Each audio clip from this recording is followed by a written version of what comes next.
ಒಂದು ವಾರದಲ್ಲಿ ಬರೀ 6 ದಿನ ನಾನು ಇಟ್ಕೋತೀನಿ, ಅರ್ಧ ದಿನ ನಿನಗೆ ಬಿಟ್ಕೊಡ್ತೀನಿ. ಹೇಳೇ ಅಮ್ಮ. ಸ್ವಾಮಿ ಸೀತಾ ದಿನವೂ ಬೇಡ, ಅವಳು ಹೇಳಿದಂತ. ಅವಳಿಗೆ ನೀನ್ ಬೇಕಾಗಿಲ್ಲ. ನೀನ್ ನೋಡಿದ್ರೆ ಸೀತೆ ಸೀತೆ ಅಂತ ಬಡ್ಕೊತೀಯ. ನಡಿ ಹೋಗೋಣ ನನ್ನ ಜೊತೆಗೆ. ನಾವು ರಾಕ್ಷಸರಾದ್ರೂ ಒಳ್ಳೆ ಪ್ರೀತಿ ಮಾಡ್ತೀವಪ್ಪ, ರಾಕ್ಷಸರ ತರನೇ. ಬಾ ಹೋಗೋಣ. ಈಗ ಆತನು ಹೇಳಿದ ಏನು ಹೇಳಿದನೆ ಎಂದರೆ,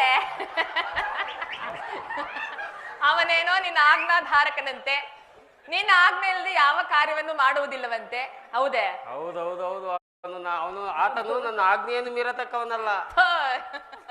ಅವನು ಹೀಗೆ ಹೇಳ್ದ. ಅಲ್ಲ, ಅವನಿಗೂ ಮಾತ್ರ ಈ ತರ ಎಲ್ಲ ಆಜ್ಞೆ ಕಟ್ಟುಪಾಡು ಹಾಕಿದ್ವಿ, ನೀನ್ ಮಾತ್ರ ಬೆಚ್ಚಗೆಲ್ಲ ಮಾಡ್ಕೊಂತ ಇದೆಯಲ್ಲಯ್ಯ.